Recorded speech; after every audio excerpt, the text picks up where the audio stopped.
citizen and political rights of all citizens. Vidita, he was a key confidant of Martin Luther King. He was there on the day that he was assassinated. He's been an icon, has been present for the civil rights movement since the 60s. Tell us a bit about what you think his contribution to the civil rights movement is.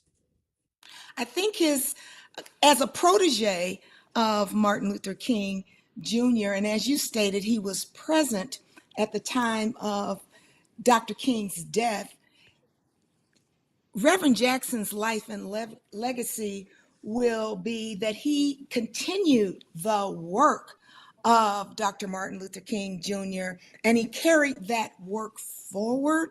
And his life and legacy will be remembered and carried forward in the work of legions of leaders who he prepared to continue his work and carry on his legacy.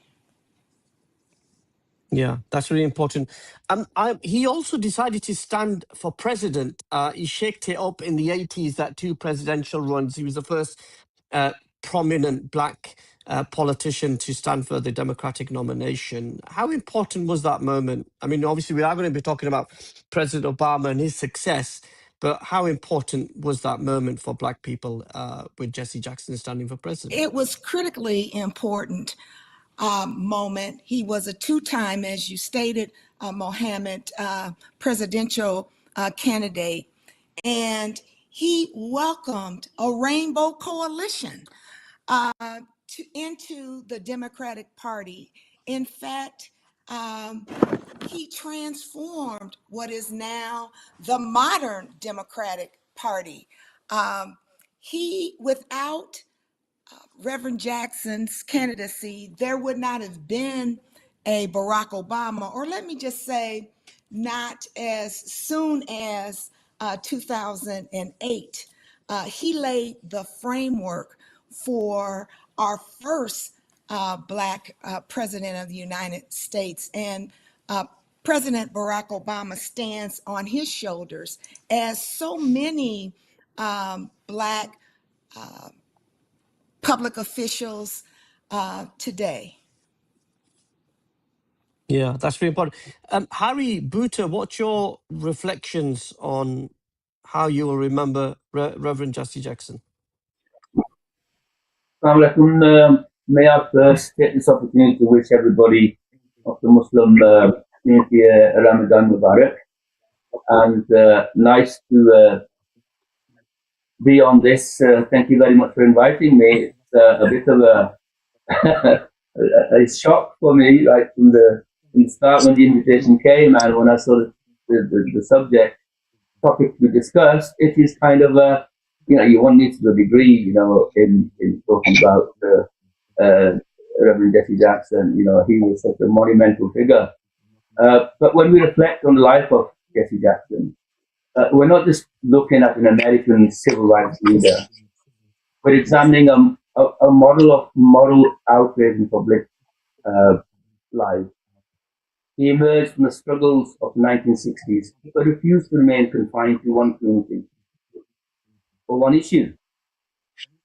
His Rainbow Coalition, as just we mentioned, philosophy was about expanding the moral circle, bringing labor, minorities, communities, and the poor into a single civic conversation. The question for us today isn't simply what he did. It's whether modern politics still has space for that kind of a coalition building, moral clarity, and grassroots leadership. That's the big question. He was an enormous person. Yeah. Vidita, I mean, he was somebody who was a giant, not just in the civil rights movement. He came to the UK many times. I'd met him on a couple of occasions over those times. Very articulate, very thoughtful, very giving time to absolutely everybody. I was fascinated by a room full of people with senior politicians here in the UK, members of the government. And he was at ease talking to the young black girls and young black boys, inspiring them and encouraging them in their education. You got to see him in private, away from the limelight. What was he like as a private man? He never met a stranger, right?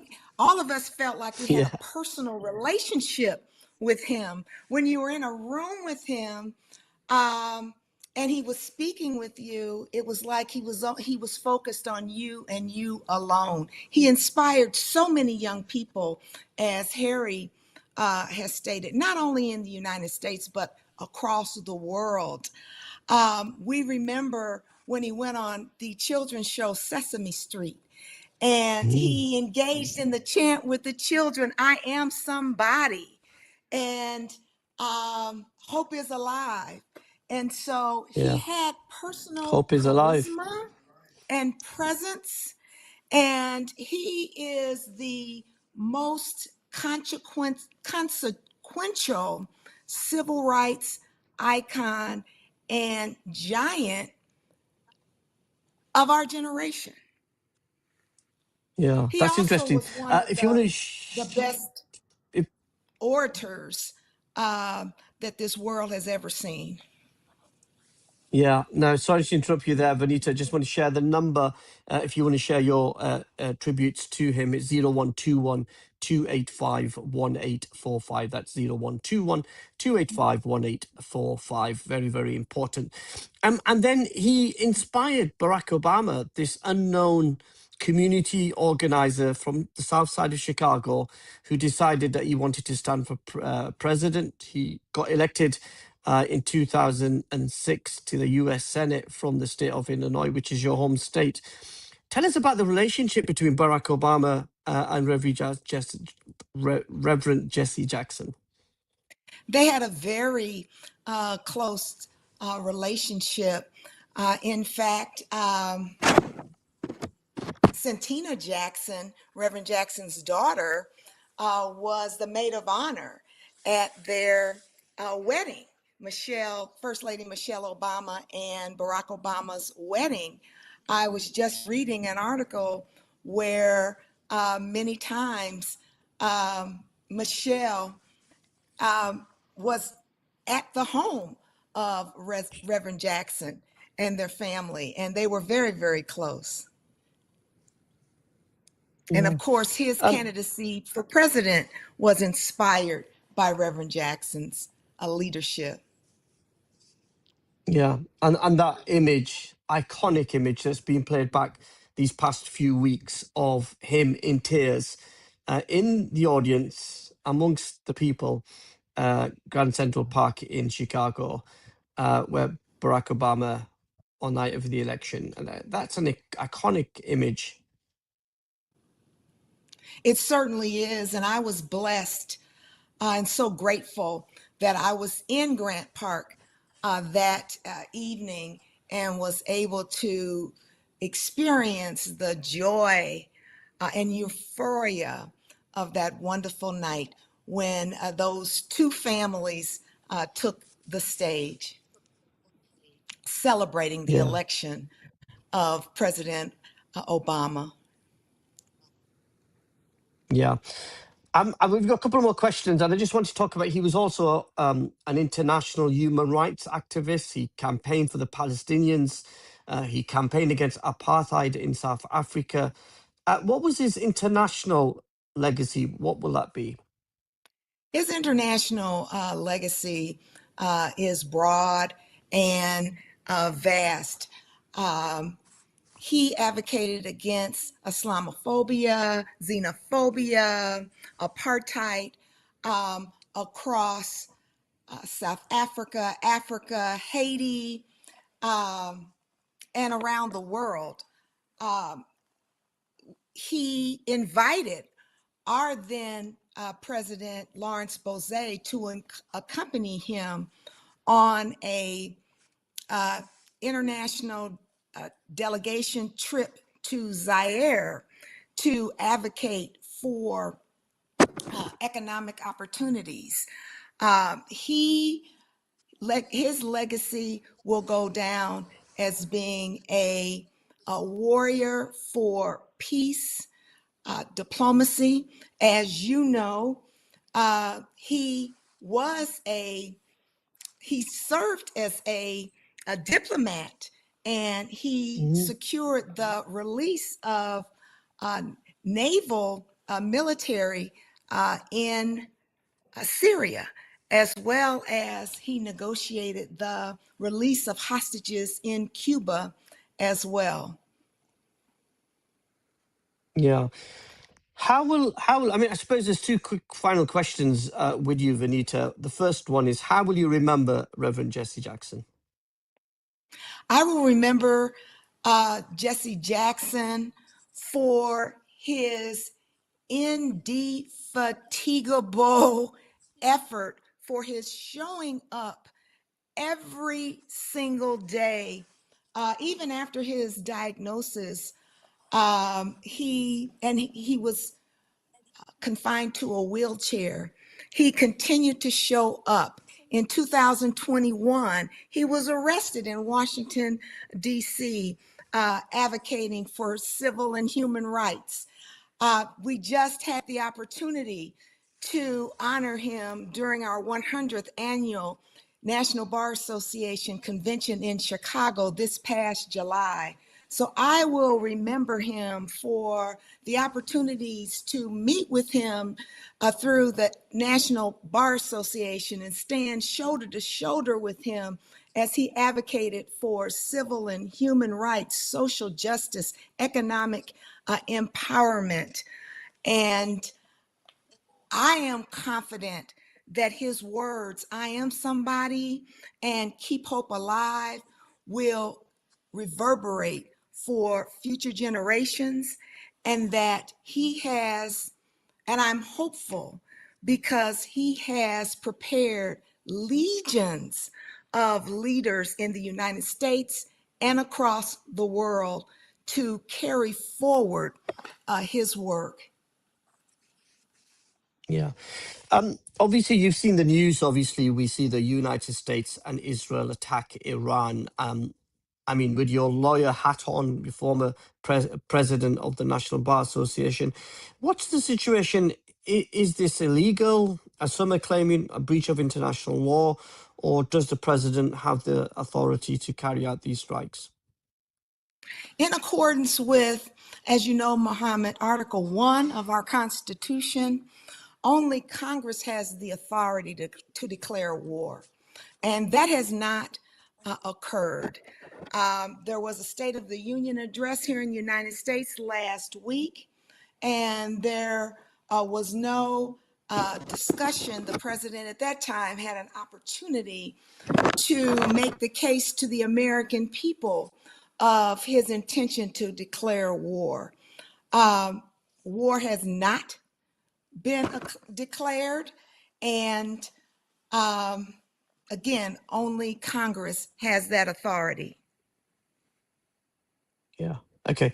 Well, thank you so much for joining us, Vanita Banks, the former president of the National Bar Association, joining us there from the United States of America on what is a very busy news story.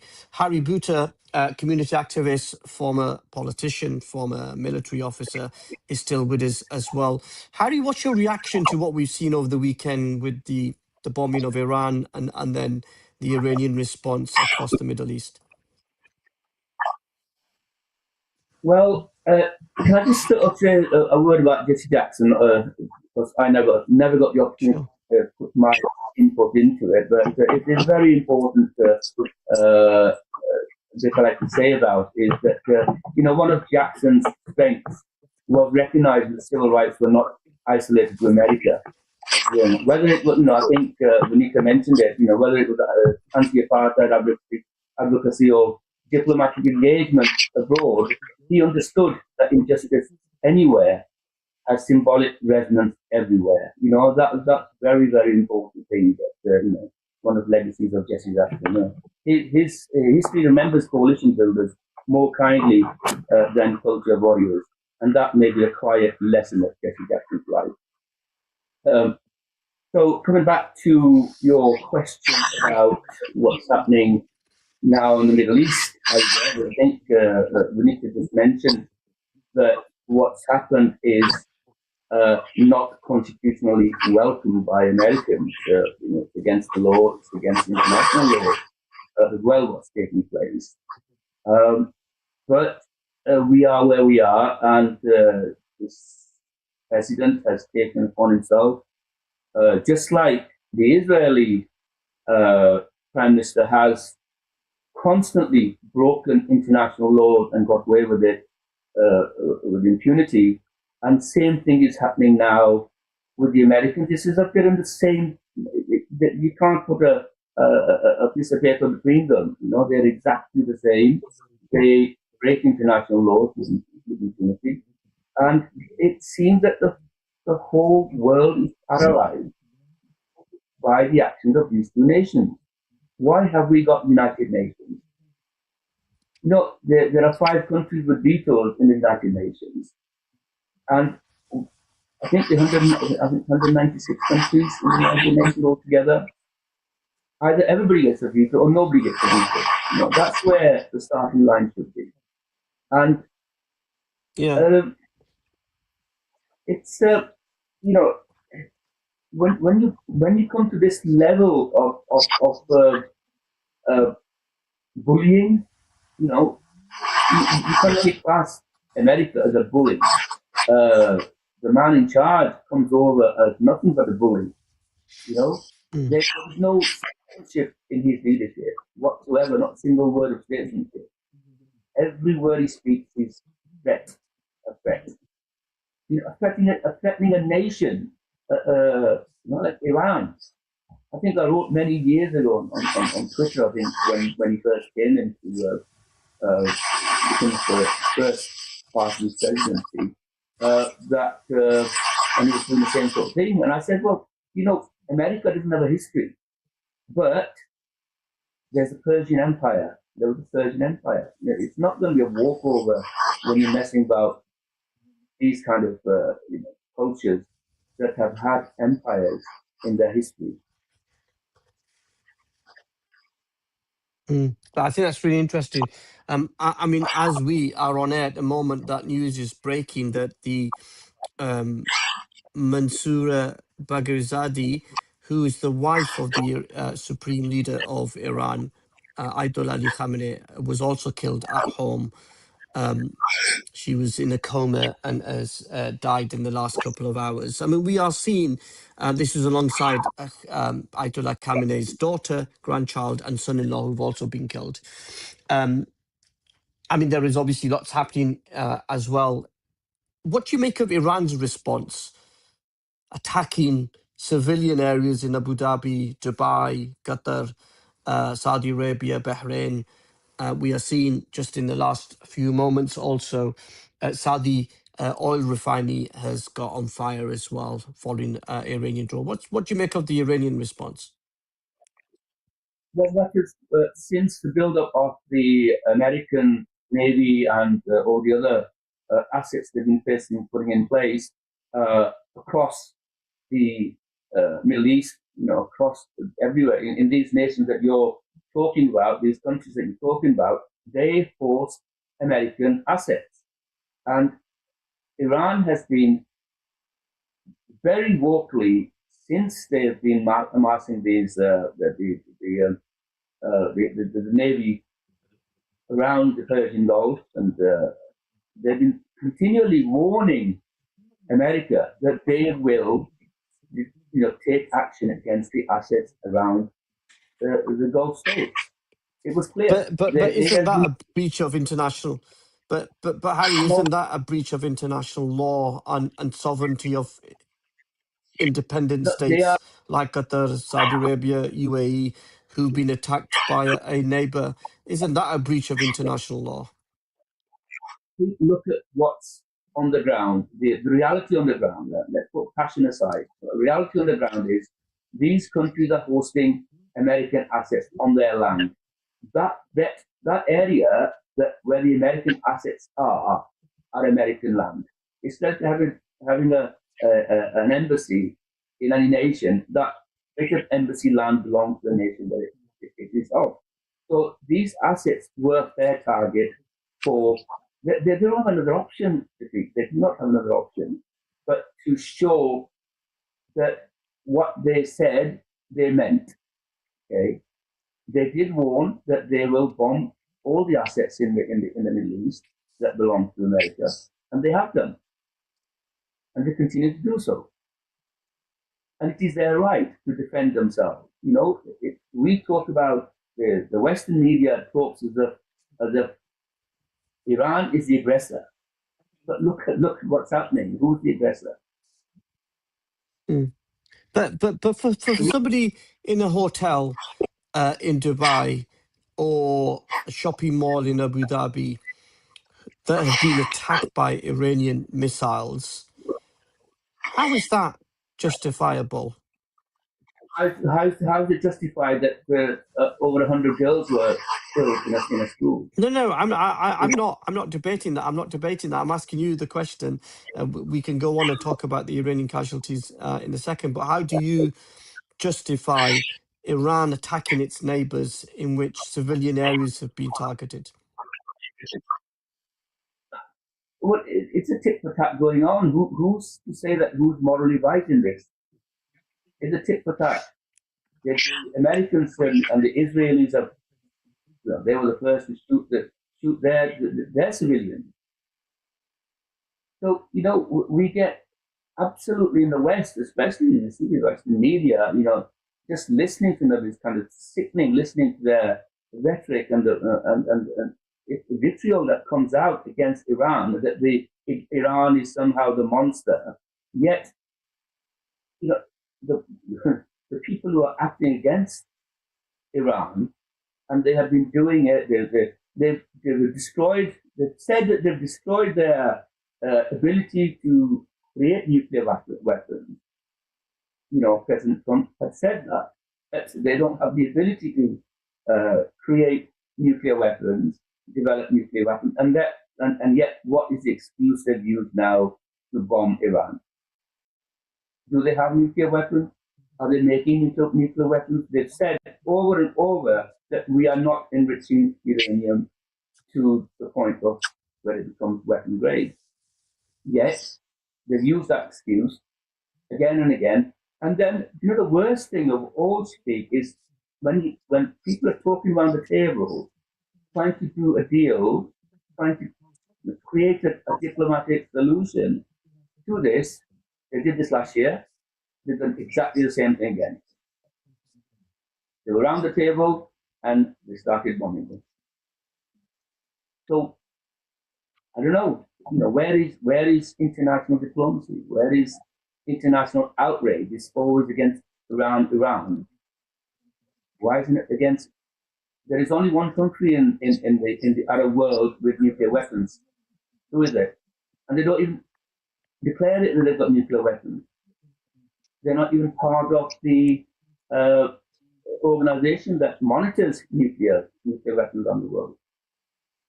Yet they're allowed to get away with it. There's no defense. We can also bring you the breaking news that Emirates Airlines are going to start their flights tonight from Dubai International Airport. And also Etihad Airline is also expected to begin tonight. The first flight out of Dubai is going to leave for Mumbai at 8 o'clock, which is in around 22 minutes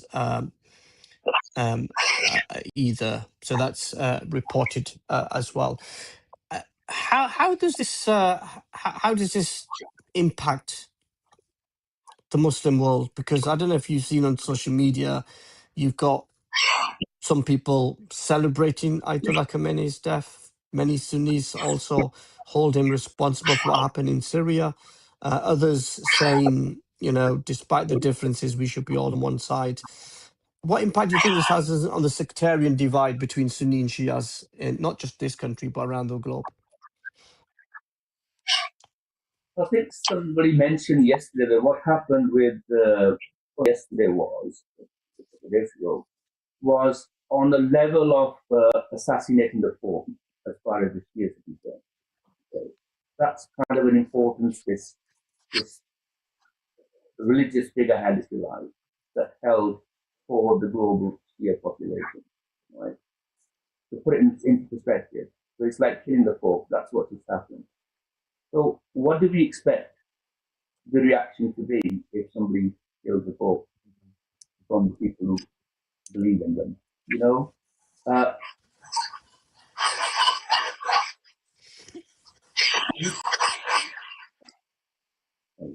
so I'm here.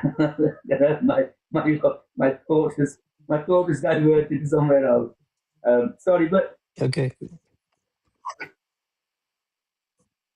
the the division between the Sunnis and Shias shouldn't exist as far as the when the outside aggressors come in. At the moment, we've got Shias and Sunnis living in the UAE. Yeah, it is. That's what we are. You know, we're a blend of both factions that lives there. The aggressor is from the outside that is trying to destroy, destabilize the the Arab world, the Middle East. This is their policy. This is their methodology of keep them divided, keep them divided. You know, something that we haven't mentioned, which is probably the common denominator of what's happening with regard to Israel and the United States, and I'm kind of bring the United Kingdom into it as well, is one word: Epstein. Epstein is the common denominator, and these people are creating diversions to this level globally Okay. to save him. Yeah. Well, I'm sure if the US government were here, they would certainly disagree with that analysis that you put around this. The Defense Secretary, Pete Hegseth, has been speaking as well in the last few months. I'm trying to keep an eye on all this extraordinary news day as well. The explosions in Beirut, explosions across the Middle East. What impact do you think this will have on community cohesion in this country, in the United Kingdom? Well, again, they're trying to divide us in this country as well. You can see that there were demonstrations outside after the Ayatollah was killed, and they were showing one side of it, that this is a good thing. You know, that what's happened is a great thing for the Iranians that are living in this country, and I think it's a minority. It's always the minority that makes the biggest noise that seems to resonate with people. But majority of the people are very sad at what happened. You know, they did not want to. They did not go and sing and dance in the streets. But the majority are upset at what's happened. The minority who are excited are out there dancing, and they're the ones in the media. And media is our worst enemy as well. It shows sound bites. It does not show the whole picture. It shows bias. We've got so much fake news going on. I just saw this morning on X that Khomeini is alive, that he's alive and kicking. That's the kind of fake news that's going on. Yeah, there is lots of, and it's really difficult for the journalists and fact checkers, if you like, to keep an eye on those breaking stories and making sure some of those videos. I mean, I've seen some stuff which are, you know, explosions from Syria were just being put off and said these are explosions in Israel or in other parts of the world. And at the moment, some of those Gulf countries like Saudi Arabia, Bahrain, Abu Dhabi, and others have not retaliated against Iran. Do you think the dynamics will change at some point, and will they join America and Israel in attacking as a defensive mechanism from those countries? Well, let's look at this. They've already joined America when they allowed their space to be used by them. Okay, they are part of America. They are supporting America. Yeah. So anything that, whether they will take up arm and retaliate with their own assets and artillery, I don't think they will. I mean, I don't think. Harry, you're a ex Navy officer. You've served with distinction for this country in the Royal Navy. If your country is attacked in the way that it has been, and civilians have been caught up in that and have been injured and killed, doesn't Saudi Arabia, the UAE, Bahrain have a legitimate right to defend its territory and its citizens? But they are defending themselves. How? Using their So proxies. they're not being And their attacked, and proxies. they've been attacked by missiles from the Iranians, and they've not reacted as yet. They've They are thinking of the long-term picture. These countries are they're going to live with the neighbor, which is Iran. America is not. So they're using as much as possible the American assets to take revenge or do whatever America needs to do, rather than them. It's like yesterday, the Prime Minister of the United Kingdom eventually agreed to allow our air bases to be used by the Americans. And what's happened? Today, Cyprus was bombed, the air base in Cyprus. Yeah. So Iran is looking and it's monitoring everything that's going on. And it's now said, well, UK is part of it. That's what it said. UK is part of it now, so you can legitimately bomb them. But it bombed the UK air base in Cyprus, not Cyprus. Understand? So it's this territorial, yeah. little pocket. That's how they are seen to Okay. demonstrate.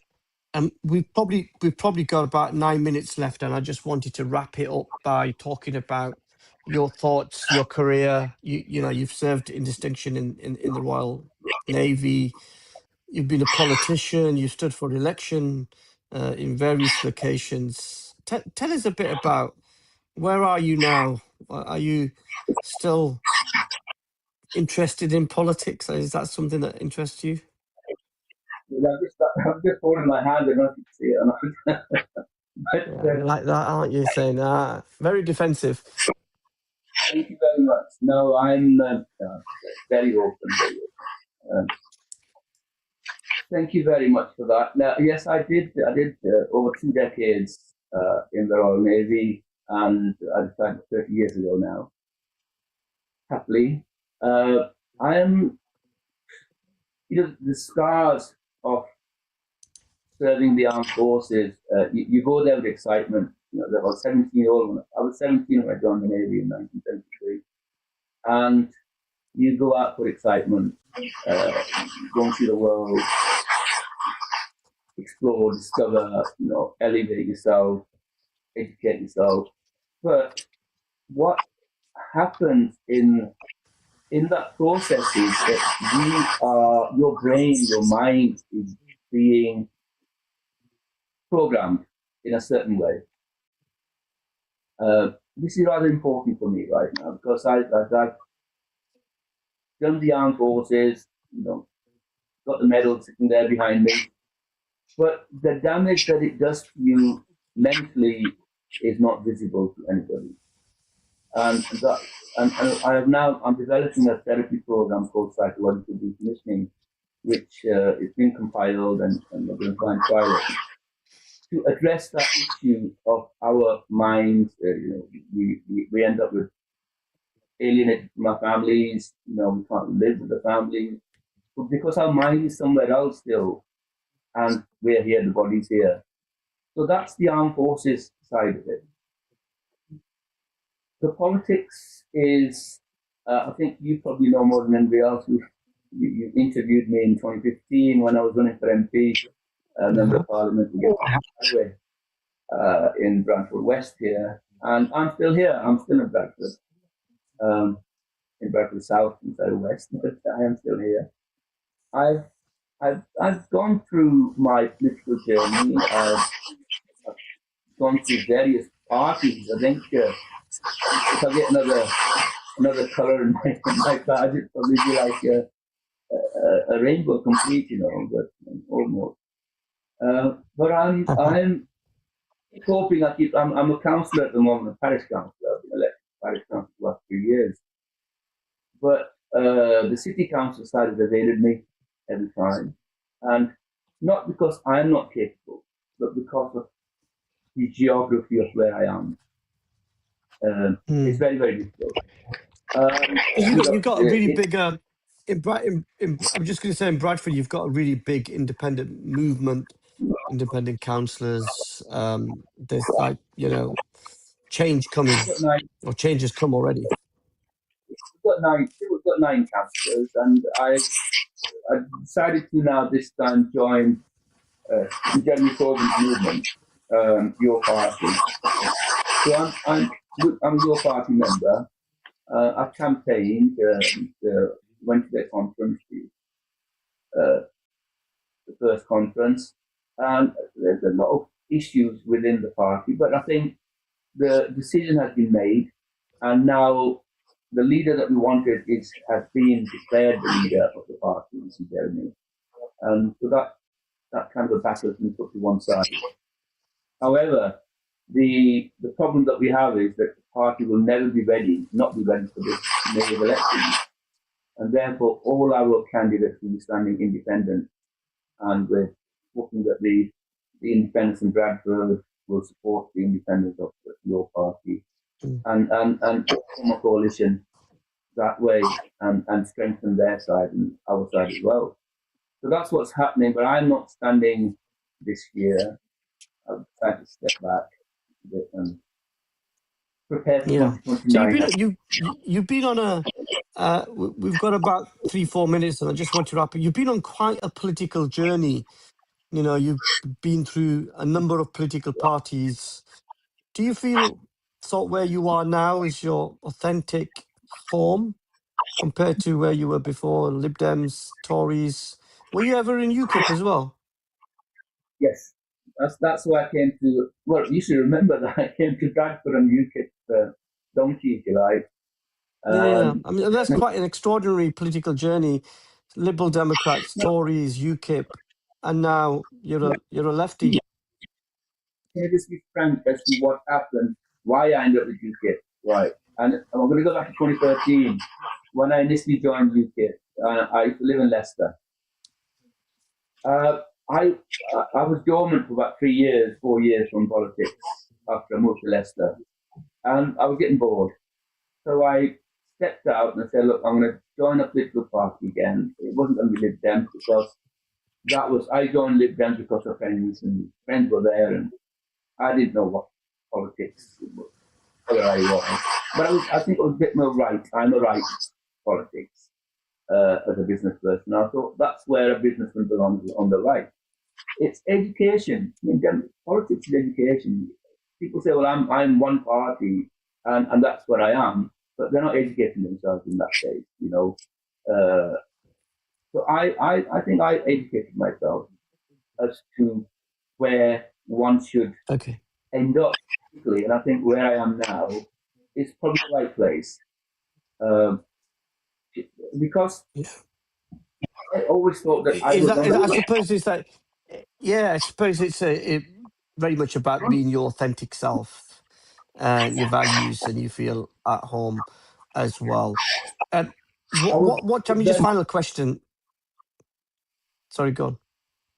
I was very much a business minded, that the Tory party was for the business people, and that's the kind of thing that I kind of resonated with those days. It wasn't the people, the connection, the social side of things. And now I've realised that it's the people that make up the social fabric of the community what matters, which holds up politics. Yeah. And that is the left rather than the right, I think. Okay.